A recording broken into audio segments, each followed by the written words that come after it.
Hello and welcome to this special edition of Political Capital. I'm Chris Bishop. Now, in the studio with us this week, we've got Ameenah Gurib, the former first woman president of the island of Mauritius. Now, she's here to talk about a lot of things, the environment, entrepreneurs, but she's also here at the Africa Investment Forum, and she'll be making a speech during the conference this week. So let's get straight to it.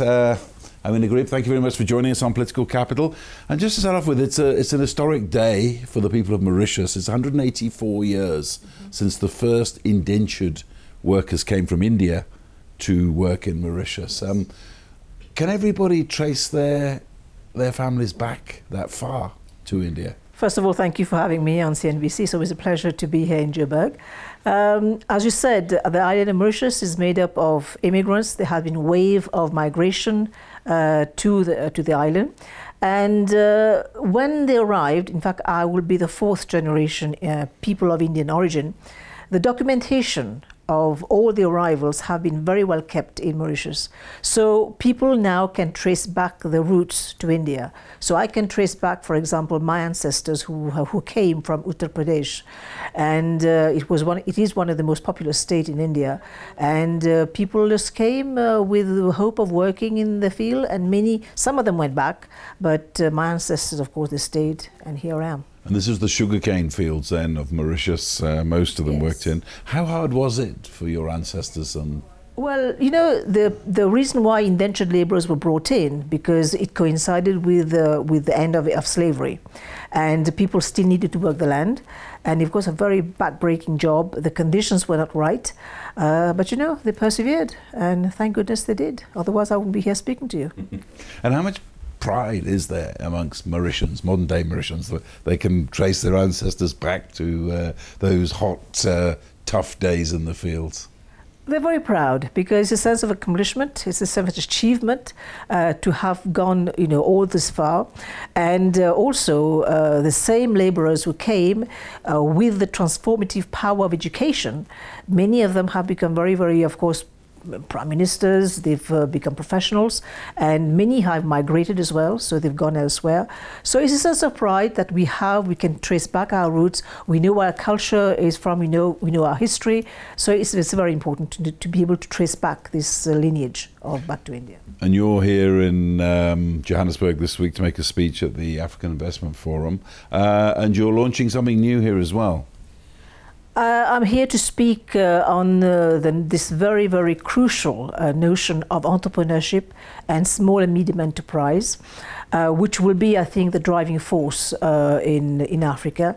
And if you leverage this with an area which I think the African Development Bank Director has said, agriculture, we will have a very powerful instrument to solve unemployment on this continent. And I also see this opportunity to actually launch my foundation, which which of course exists now. And the foundation will be to help girls in STEM. So this will be my the new life I'm leaving in terms of promoting more girls in STEM. Why girls in STEM? 2015 has been a landmark year at the United Nations when, for the first time in UN history, they have recognized the central role that science will play through the SDGs in addressing development and, of course, addressing prosperity for the continent. But we cannot leave 52% of this same population on the bench if we want to make progress. So girls have to be empowered, and girls need to have all the tools of science. So if I could ask you about entrepreneurs, you're from the other side of the fence, as it were. Just 8 months ago, you were in politics as the president of your country. Do you think the politicians on this continent, it's very fashionable right now to sort of say, oh, we want entrepreneurs, we want young people to do this. But when it actually push comes to shove, it's not made as easy for young entrepreneurs as it possibly could be. You're right. I mean, this is not something that we have cottoned on to, but it is a very important area. Why? Because on the continent, we will have, these are World Bank's figures, we will be having more than 11 million graduates landing on the job market on the African continent. We're talking about the youth dividend, 18 to 20 age. this is the youth, the energy we have to do something about, because this same youth boom, as we say, boon, can easily become a bane if we don't handle it properly. And you know, there are very good examples. If we look at a country like Korea, South Korea, they've done so well.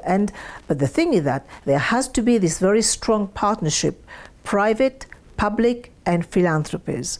If today we've managed to get the Googles and the Facebook of this world, it's because there has been some decided check to encourage these young people to go to Silicon Valley and start the whole thing. So here it's happening slowly. It's happening maybe in a fragmented way, but we need to actually coordinate this. And you've mentioned leadership. The leadership in Africa is also changing. We're getting more technocrats, we're getting more professionals as leaders. So we hope that Africa will also be technically driven, as opposed to being administratively driven about 50, 60 years ago. That's very interesting. You mentioned one of the big brand names there, Google. A very cynical entrepreneur said to me once, if Mark Zuckerberg had been born and bred in Africa, there'd be no Facebook. He wouldn't have made it. I don't know. What do you think of that? I totally agree. I mean, this is the kind of vision that we need to have on this continent. That's why, I mean, some people they go further. They say, very much in the political world, you have the world of politics, you have the Senate in some instances, but I think it has to come a point now in Africa or everywhere in the world where we need to have a third chamber. This third chamber would transcend the world of politics, because this third chamber will go beyond the political realm of the lifetime of a politician, which is about in 5 to 7 years, because this is where the sustainability of all decisions to happen when we go beyond the 5 years or the 7 years of a mandate, because planning takes time, training people takes time, and we need to have continuity. And this is where the private sector and the philanthropists have a very key role to play in leveraging and ensuring that this happens. But how far do you think, I mean, looking from where you were inside politics before, do you think politicians on this continent are to a point where they can say, okay, we'll make a level playing field for people, we'll give them certainty, regulation, and then just leave them to get on with it? I mean, how close do you think we are to that? You know, it works both ways. The politician has to speak a language that the people want to vote them. So this is something that is already a very strong pull factor. The push factor is also, they also have to give. So it has to be a give and take situation. Now, why it matters to them? Because it's their constituency at the end of the day. And if we have the same, I mean, we don't want any more springs of all these young kids, you know, kind of blowing them up and, you know, or do all these nasty things. We need to use that energy, and technology now, along with the energy of the youth, is a very powerful combination that we can make to drive change. It's in the interest of everyone. It's the survival of the youth, the survival of everyone on this continent to make it happen. We have no choice. How much do you fear? I mean, people say that the youth of this continent is getting more and more, if they've got nothing to lose, nothing to gain, they could be a terrifying force. Exactly. And this is where, when I look at the wave of migration, you know, the African continent is the continent which is going to be worst hit by climate change. And climate change is already driving a lot of this migration. And this is something that leaders have to reconcile with, that they need to do something about it. And here we call for a global solidarity. It is not African, it is not local, it's not regional. There has to be this global solidarity. And this global solidarity, unfortunately, we are seeing a lot of anti-science sentiment spread around the globe, and this is not going to work for anyone. Even those who are actually professing all these negatives, they will also be hit. But Africa has got the disadvantage of not having strong institutions to date that we need to build. And through this, we'll be able to train more people to make them more technical savvy and, of course, be able to become entrepreneur, which is going to be the theme of this conference for the next few days, so that they become providers of jobs and not job seekers. Why didn't your government, you were part of in Mauritius, do something like radical? Say, okay, if you're under 30, you don't pay tax until you're 30. What about that? Or you could be exempt from certain things to encourage young entrepreneurs. You know, funds is not everything. money is not everything. Now, we have a huge diaspora, African diaspora elsewhere. What would somebody working, a professional in the United States or in France or wherever he is or she is, want to come back to the continent? We need, at our level, this is where we call on the leadership of this continent to prepare and to actually develop the ecosystem that will make it natural for these professional, highly trained, technically savvy people who will want to come back to Africa. Money is not the issue. The ecosystem, what people want to work on, and this sense of satisfaction, they're doing something good. I mean, these are the main drivers. Money is secondary in that instance, I think, in my opinion. And what about including your own country? I mean, this idea of getting away from the fact that you go to school, you come out, you look for a job where you work from 9 to 5, you work for the civil service, you get a steady job for 40 years and then retire. How do you think Africa is ever going to break that? We have no choice, because now everything we are living in an era of disruption. And disruption is going to be the major driver for migration, for everything else. So now what we have to teach our kids is that be prepared for a job that doesn't exist when they're kids. And this is the mindset that we have to drive in our children.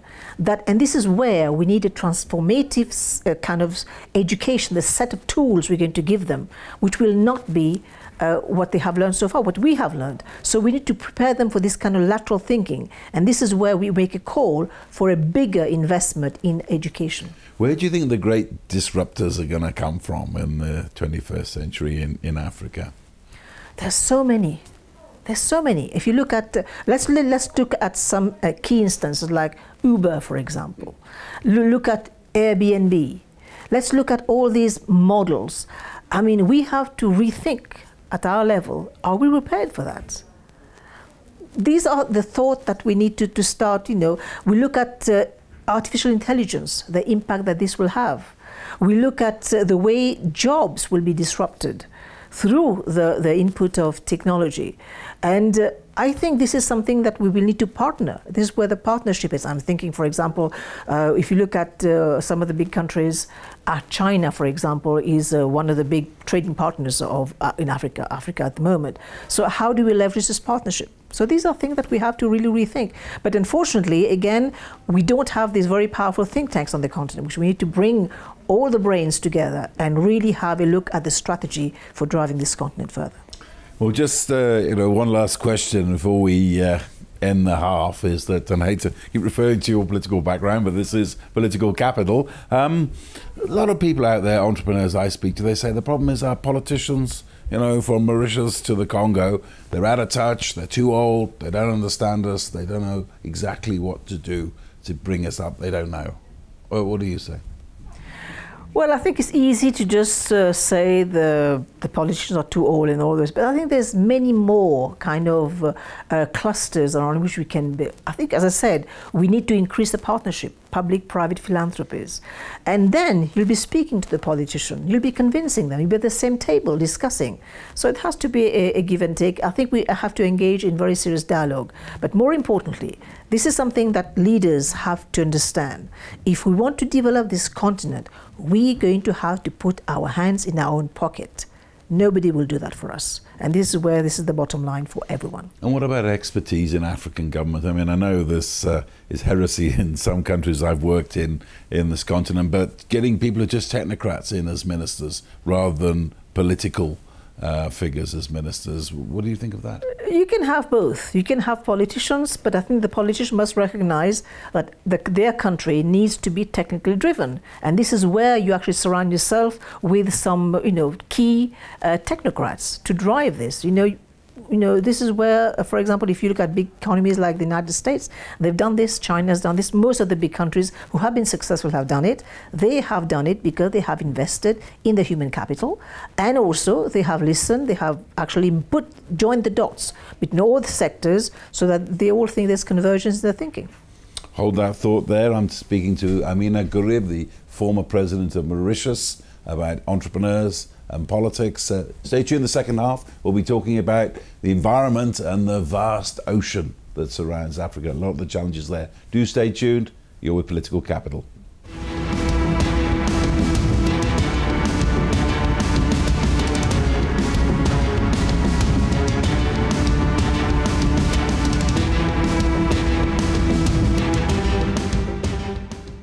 You're with Political Capital. I'm Chris Bishop. I'm speaking to Ameenah Gurib, the former president of Mauritius, who's here to speak at the Africa Investment Forum here in Santon.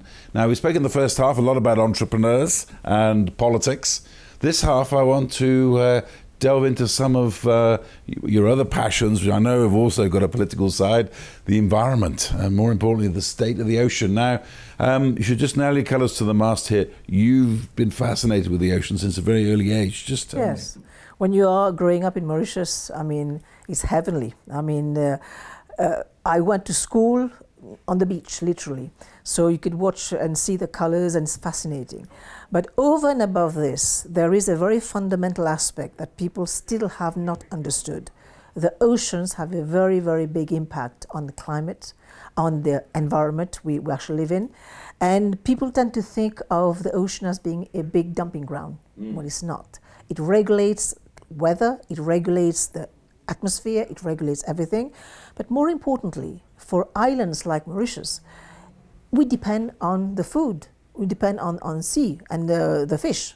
For example, about 15% of the protein of the diet will come from fish.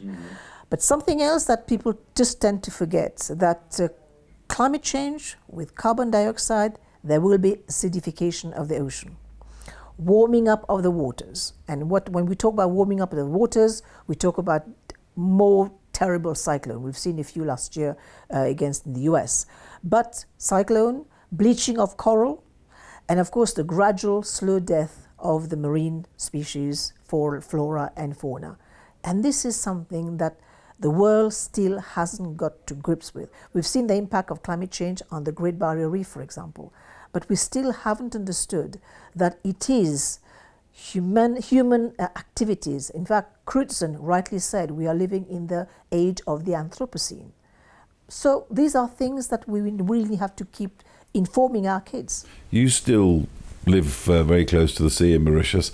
Just tell me something you've seen in the last year, say, that will almost make you weep about the ocean. Well, not last year, but progressively over a few years. You know, whenever I used to go to the beach when I was small, the waves will come on the beach, and you'll see a lot of these little fish, little crab, teeming in pockets in the rocks, you know, on the basaltic rock we have.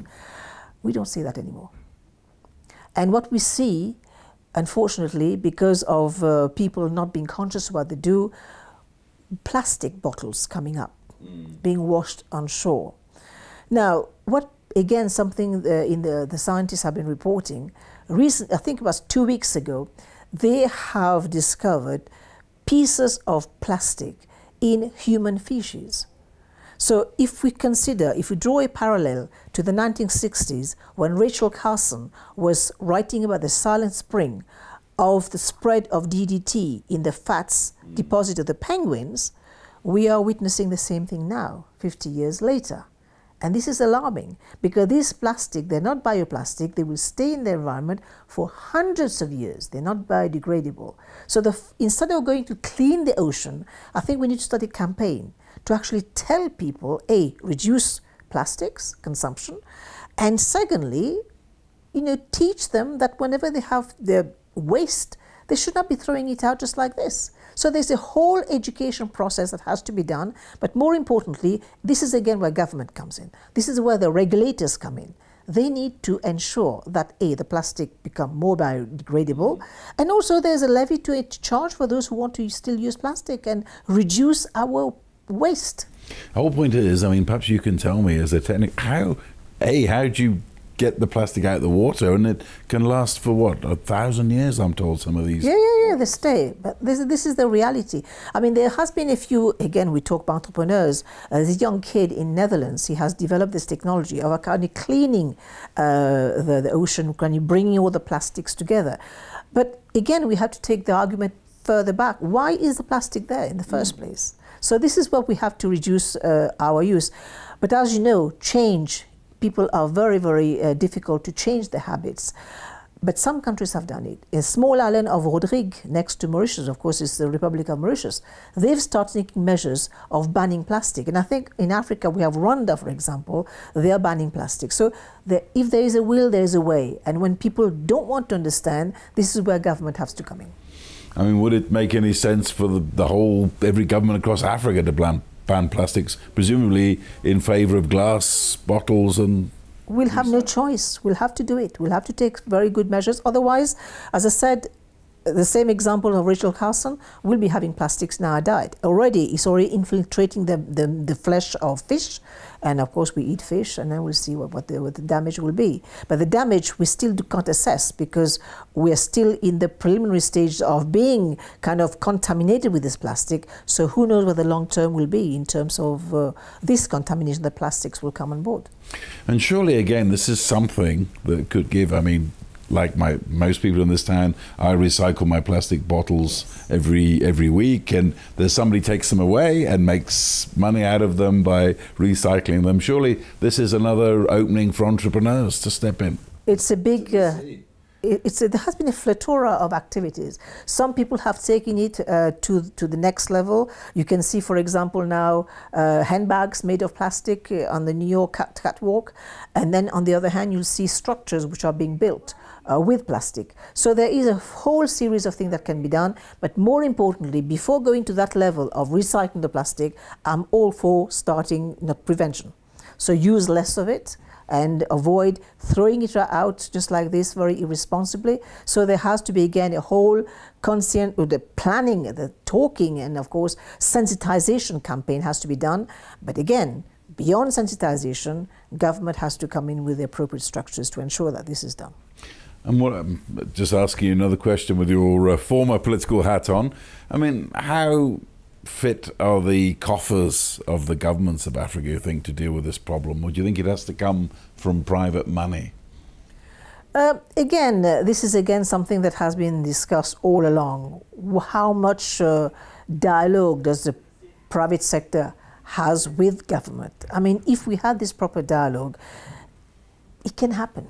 We will, government will never have all the amount of money that is needed for this kind of work. And this is where, again, with a proper dialogue, private, public sector, philanthropists, we should be able to actually bring up this notion of entrepreneurship, of sharing, of implementing. But there has to be this dialogue to happen. Is there anything that we've talked about a lot of the downside of the ocean and the environment? Is there anything that gives you hope when you look out over the ocean from your home? Is there anything that gives you hope? There is hope in as much as I see many young people now who they're very aware of the dangers. In fact, I was very surprised, pleasantly surprised, a few years ago when there was a climate conference, for example, and one young girl just stood up and said, "Sir, how old will you be in 2050? I mean, this is the kind of hope, the glimmer of hope that you have, that these kids are very concerned about the future.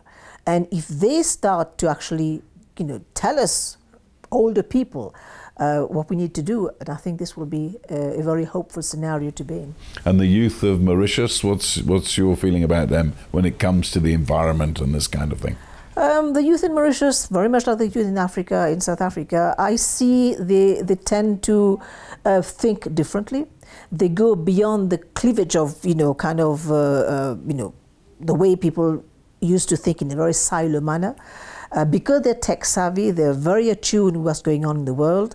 So you can have very, very enlightened conversation with a few of them. And I'm happy it's like this. And the more they become open to the problems of the world and also to the potential that this can bring in terms of development, in terms of job creation, in terms of cleaning up the environment, so be it. And looking ahead now, I mean, is there any other thing regulation-wise, that the governments of Africa can do, apart from, we've mentioned about recycling, entrepreneurship, any other regulation apart from banning plastic altogether? Well, also regulating fishing and also regulating the exploitation of natural resources. And I think more and more, there's so much that has been said on the jurisdiction of the ocean, for example. The more natural habitat that we can create, the reserves, the better it's going to be for the world. Because right now, as we speak, there's too much exploitation across the world. There has to be a refuge, the last frontier for biodiversity. And just lastly, this is a political program. It's 8 months now since you've been out of politics. Do you miss it at all? There are moments. There are moments.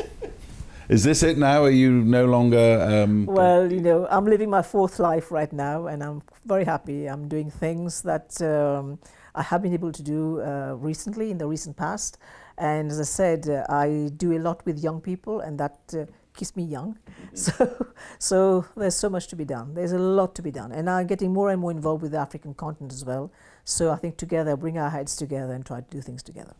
Looking back, what were you proud of that you did when you were in politics? Because the position of president in Mauritius is a ceremonial one, I did use the position to further advance the cause of science, the cause of women, and the cause of entrepreneurship, and also the cause of the environment. So this is, if I were to say what has been my achievement, I have been able to leverage this. And I have also started the process of discussing that you need to bring on board the private sector, the philanthropists, so that together we can make a change and dent on the landscape of the continent. And you were saying before the interview, you know, politics is a very important function in the African continent, but it can be very tough sometimes. Well, you know, people say that if something is linear, you're dead. Life is up and down, so there'll be good moments, there'll be bad moments. But as I said, the political world is a very important institution, politics, because they shape the destiny of many countries. But having said this, we also need to have some more genuine and some more honest and some more proactive politicians, and Madiba has been a very good example, and we need more Madibas. We need more selflessly serving the continent. And I think the notion that to be in the political world, it's for service. This is something that people have to actually realize. It is for service. I think a lot of people forget that, particularly on this continent. I've mixed with many, many politicians, and I often used to say, but people pay taxes, and you're meant to give service for that tax. But sometimes I get funny looks when I said it, but you think that that's what it should be more? Absolutely. This is what the world is about. This is what the political world should be about. People vote you for a service. If you can't appreciate and deliver on that, then you shouldn't be there. And lastly, looking back, is there anything you wish you'd done differently? I have no regrets. Like Edith Piaf had always said, je ne regrette rien. I've always done things my way, like Frank Sinatra has said. You need to do things your way, what you believe in. And if you do it with your heart, I think you should be winning. Thank you very much indeed. That's Ameenah Gurib, the former president of Mauritius, speaking to us here on Political Capital. We'll be back again on Thursday at 6:30. From me, Chris Bishop, for now, it's goodbye.